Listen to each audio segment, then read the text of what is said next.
इस चैप्टर के अंदर हमारा सबसे लास्ट टॉपिक है आफ्टर मैथ। इसमें बेसिकली हम लोग ये पढ़ेंगे कि अंग्रेज़ों ने पूरी तरीके से हमारे इंडियंस, नवाब, राजा, इन सभी को पूरी तरीके से हरा दिया और जो भी पावर इन्होंने लूज़ किया था वो दोबारा पावर इनको मिल गया। यानी कि जहाँ जहाँ इनका कब्जा छूट चुका था उन्होंने उस स्थान पर दोबारा अपना कंट्रोल जमाया। हम लोगों ने ये देख लिया। इसमें हम लोगों ने ये भी देखा पिछले वाले क्लास में कि बहुत सारे राजा, नवाब, सिपाही, इन सभी को फांसी पे लटका दिया गया था। लेकिन फिर आगे क्या हुआ? इस लड़ाई के बाद 1857 में जो लड़ाई लड़ा गया, इसके बाद फिर क्या हुआ, क्या परिणाम निकला, क्या इंडिया में चेंजेस किए गए, इन सब के बारे में हम लोग इसी टॉपिक में पढ़ेंगे। तो आफ्टर मैथ का मतलब होता है रिजल्ट, यानी कि उसके बाद फिर परिणाम क्या हुआ, उसके बाद लड़ाई के बाद क्या हुआ देखा जाए। पहला पॉइंट इसमें कहा जा रहा है कि the British had regained control of the country by the end of 1859, यानी कि जो पावर उन्होंने इंडिया में खो दिया था अपना लड़ाई के वक्त, वो दोबारा पावर उनको मिल गया। 1859 खत्म होते होते तक उनको पूरा पावर अपना दोबारा वापस मिल गया था। ठीक है, आगे given below are the important changes that were introduced by the British. लेकिन इस लड़ाई से अंग्रेजों को ये तो समझ में पूरी तरीके से आ गया था कि अब हमको ना अपना रूल करने का तरीका थोड़ा सा चेंज करना पड़ेगा और उसमें कुछ कुछ बेनिफिट इंडिया के लोगों को भी देना पड़ेगा। क्योंकि देखो, अंग्रेजों के खिलाफ हम लोगों ने लड़ाई क्यों लड़ा? इसलिए लड़ा ना क्योंकि अंग्रेज जो भी करते थे केवल अपने फायदे के लिए करते थे, हमारे लिए वो सोचते भी नहीं थे। तो इस लड़ाई से अंग्रेजों को ये समझ में आ गया था कि यदि ऐसे ही करते रहे ना तो दोबारा हमारे ऊपर हमला किया जा सकता है। तो अब क्या करना पड़ेगा कि अपने रूल करने के तरीके को थोड़ा सा चेंज करना पड़ेगा और कुछ बेनिफिट इंडिया के लोगों को देना पड़ेगा। यदि नहीं देंगे तो दोबारा ये लोग हमारे खिलाफ लड़ाई लड़ लेगा, है ना। तो कुछ बदलाव किए गए इंडिया के अंदर, कुछ बेनिफिट हम लोगों को दिए गए अंग्रेजों के द्वारा। वो बेनिफिट क्या था, क्या बेनिफिट हम लोगों को मिला, इसमें हम लोग देखेंगे। तो पहला देखते हैं क्या था। First, the British parliament passed a new act in 1858 and transferred the powers of the East India Company to the British crown. British crown का मतलब यहाँ पे क्वीन विक्टोरिया, ठीक है। In order to ensure a more responsible management of Indian affairs. देखो, आपको थोड़ा सा बताते हैं पूरा कहानी क्या था। हमारे इंडिया के ऊपर रूल किसका? अंग्रेजों का। लेकिन ये अंग्रेजों का जो रूल था, इसको ऑर्डर देने का काम करता कौन था? महारानी, उनका नाम क्या था? Queen Victoria. कहाँ से बैठकर? इंग्लैंड, ब्रिटेन, इधर से बैठ के। बात सुन में आ रही है?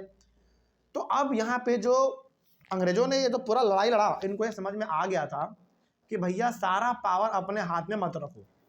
पावर किसको दे दो?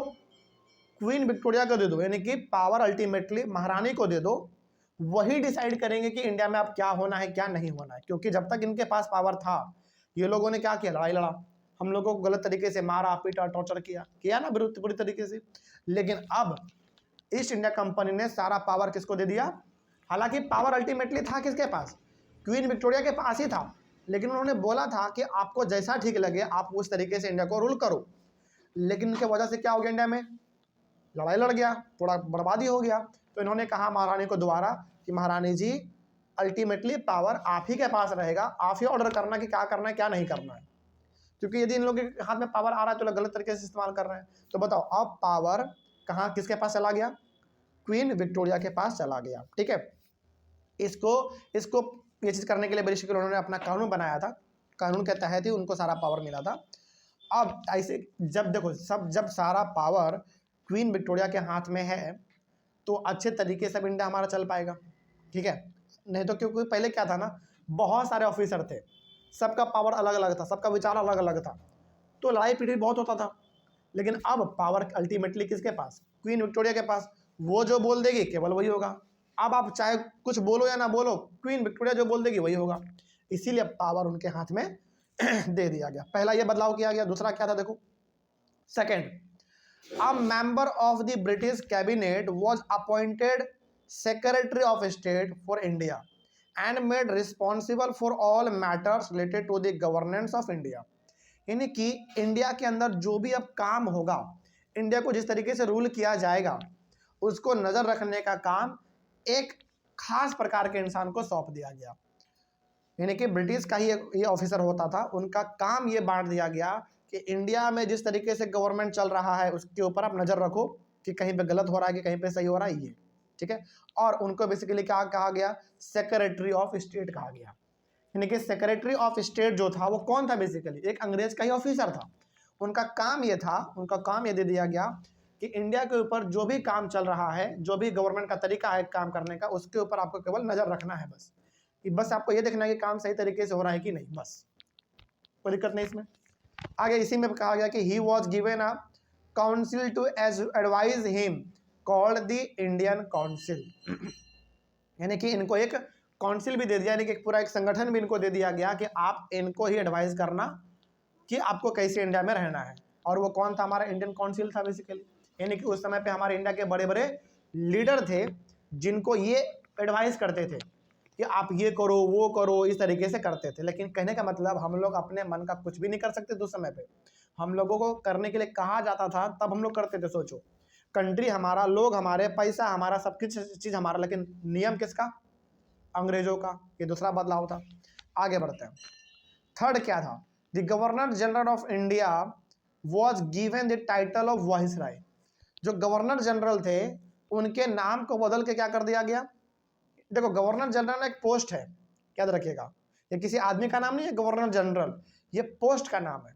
जैसे कोई आज क्या बनता है, आईपीएस बनता है, कोई आईएएस बनता है, डीएम एसपी सब बनता है, उसी प्रकार का उस समय पे अंग्रेजों के अंदर, यानी कि अंग्रेजों का जो पूरा सिस्टम था उसके अंदर एक पोस्ट का नाम है गवर्नर जनरल।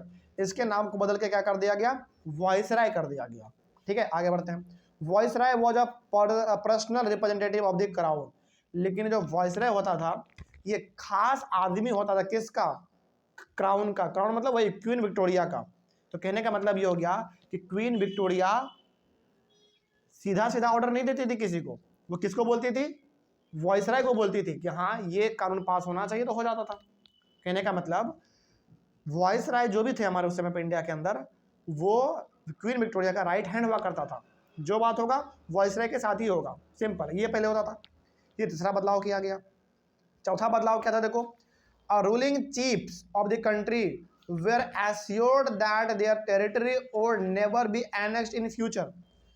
यानी कि उस समय पे इंडिया के जो चीफ थे, चीफ मतलब जो बड़े लोग, राजा लोग, नवाब लोग, ये सब थे, उनको ये विश्वास दिलाया गया कि अब आगे फ्यूचर में आपके ऊपर कभी भी अंग्रेज हमला नहीं करेगा, यानी कि आपके कभी भी संपत्ति को, आपके राज्य को कभी भी हड़पा नहीं जाएगा अंग्रेजों के द्वारा, ये भी विश्वास दिलाया गया। ठीक है, आगे, the doctrine of lapse was rejected and the right to adoption was recognised. हमने यहाँ पे ना एक वर्ड इस्तेमाल किया, डॉक्ट्रिन ऑफ लैप्स।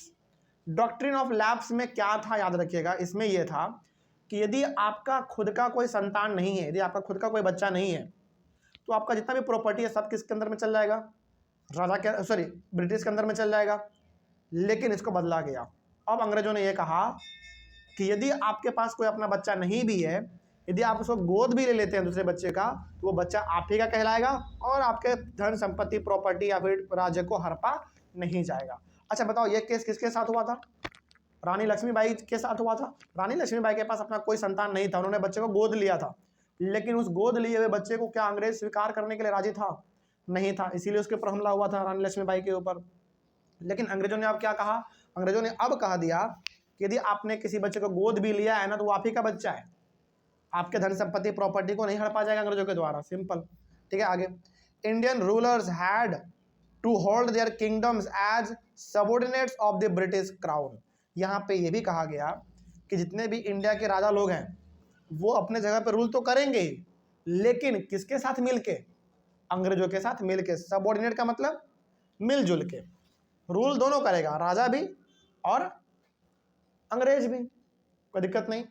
इसका सबसे अच्छा एग्जाम्पल आपको देते हैं, जब इंडिया से अंग्रेज पूरी तरीके से चले गए ना, तो उस समय भी हमारे इंडिया के अंदर कुछ छोटे मोटे राजा बचे हुए थे। बोलो क्यों, क्योंकि वो अंग्रेज के साथ काम करते थे और वो कानून था बेसिकली भाई कि अब किसी को पूरी तरीके से हड़पा नहीं जाएगा, उनको मारा पीटा नहीं जाएगा। तो जो राजा थे वो अपना काम करते थे, लेकिन अंग्रेजों के साथ मिल के, उनको भी टैक्स मिलता था, उनको भी पैसा मिलता था, अंग्रेजों को भी। ये चौथा था। पांचवा क्या बदलाव किया गया, जरा इसके बारे में भी देखा जाए। The proportion of Indian soldiers in the army would be reduced and the number of European soldiers would be increase. देखो, इंडिया के लिए, सॉरी, अंग्रेजों के लिए जो आर्मी के तौर पे पहले लोग काम करते थे वो अधिकतर कौन होते थे, इंडिया के लोग होते थे। याद रखिएगा कि उस समय पे अंग्रेजों के लिए आर्मी के तौर पे जो ज़्यादा लोग होते थे वो कौन होते थे, इंडिया के लोग होते थे जिनको कि नौकरी मिलता था आर्मी का, उनके संख्या को घटा दिया गया और यूरोपियन सोल्जर्स का संख्या उसमें बढ़ा दिया गया। यानी कि अंग्रेजों के लिए कौन आदमी काम करेगा, यानी कि अंग्रेजों के लिए आर्मी के तौर पे कौन काम करेगा, अंग्रेज लोग ही काम करेंगे, कोई दिक्कत नहीं इसमें। ये बड़ा अच्छा कदम था। आगे, instead of recruiting soldiers from Awadh, Bihar, central India and south India, soldiers would be recruited from among the Gurkhas, Sikhs and Pathans. पहले ज़्यादातर अंग्रेज ना अपने आर्मी में भर्ती लेता था अवध से, बिहार से, सेंट्रल इंडिया यानी कि मध्य प्रदेश से और साउथ इंडिया से लेता था। लेकिन अब इन्होंने ये भी डिसाइड किया कि अब हम गोरखा, सिख और पठान्स इन लोगों को भी आर्मी में भर्ती देंगे, कोई दिक्कत नहीं इसमें। चलिए आगे बढ़ते हैं। पांचवा बदलाव इनका ये किया गया था। छठवां बदलाव क्या था, देखो, the land and property of Muslims was captured by the British because the British believe that Muslims were responsible for the religion in a big way. अब देखो, यहाँ पे ये कहा गया कि जितने भी मुस्लिम्स हैं उन सभी के प्रॉपर्टी को हड़प लिया जाएगा, जमीन को हड़प लिया जाएगा, किसके द्वारा, अंग्रेजों के द्वारा। क्यों, क्योंकि अंग्रेजों का मानना यह था कि अंग्रेजों का जो इतना नुकसान हुआ किसके वजह से हुआ, मुस्लिम के वजह से। बताओ, बहादुर शाह जफर कौन थे, एक मुस्लिम राजा थे, वही उस लड़ाई को पूरा लीड कर रहे थे।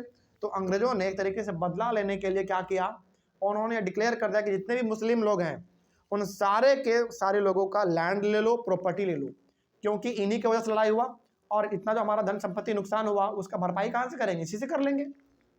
तो सारे मुस्लिम लोगों का लैंड प्रॉपर्टी सब ले लिया उन्होंने, अंग्रेजों ने। सातवां बदलाव क्या किया इन्होंने, देखा जाए, the British decided to respect and not to interfere in the religious and social practices of the people in India. British ने डिसाइड किया कि इंडिया के लोगों का रेस्पेक्ट किया जाए, इंडिया के अंदर जितने भी धर्म हैं, हिंदू, मुस्लिम, सिख, ईसाई, इन सब का भी रेस्पेक्ट किया जाए, और इंडिया के अंदर जो प्रैक्टिस है, प्रैक्टिस मतलब जो भी हमारा कल्चर है, रीति रिवाज है, उनमें टांग ना अड़ाया जाए, यानी कि बिना मतलब का उंगली ना किया जाए। अंग्रेज सीधा कहते थे कि भैया तुम्हारा फेस्टिवल है, तुम्हारा रिलीजन है, तुम समझो, हम क्यों समझे।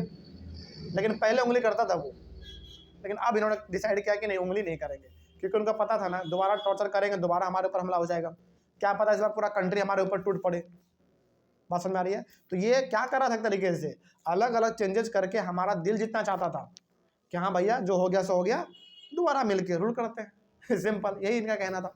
आगे, आठवां बदलाव क्या किया उन्होंने, देखा जाए, policies were made to protect landlords and zamindars and give them security of rights over their lands. पहले क्या होता था, लड़ाई से पहले जमींदार लोगों का लैंड, बड़े बड़े जमींदार लोगों का जमीन हड़प लेते थे अंग्रेज, हड़प लेते थे जबरदस्ती भी कई बार।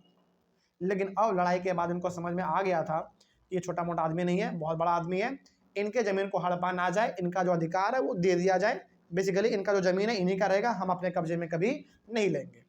तो जो जमीन पहले जमींदार का अंग्रेज अपने कब्जे में ले लेते थे, हड़प लेते थे, अब हड़पना इन्होंने बंद कर दिया, सिंपल इन्होंने डिक्लेयर कर दिया, पॉलिसी बना दिया कि नहीं अब आपका जमीन आप ही का रहेगा, हम इसमें कुछ नहीं करेंगे, ठीक है।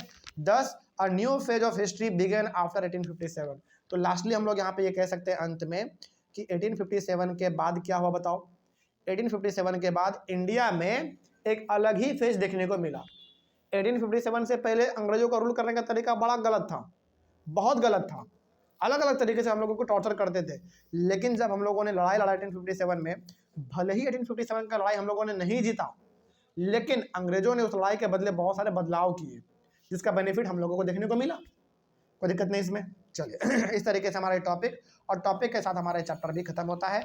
तो इस वाले टॉपिक में बेसिकली आपने ऐसे 8 बदलाव के बारे में पढ़ा जो कि अंग्रेजों ने किया था हम लोगों को बेनिफिट दिलवाने के लिए, क्योंकि उनको डर था नहीं करेंगे दोबारा हमला कर देगा, दोबारा मारेगा पीटेगा, ठीक है, इसीलिए। लेकिन 1857 का लड़ाई हम लोगों ने जीत नहीं पाया, ठीक है। चलिए यहीं से हमारा चैप्टर खत्म होता है। ऑनलाइन वाले बच्चे कहीं पर कोई डाउट रहा होगा तो आप लोग एक बार कमेंट कीजिएगा।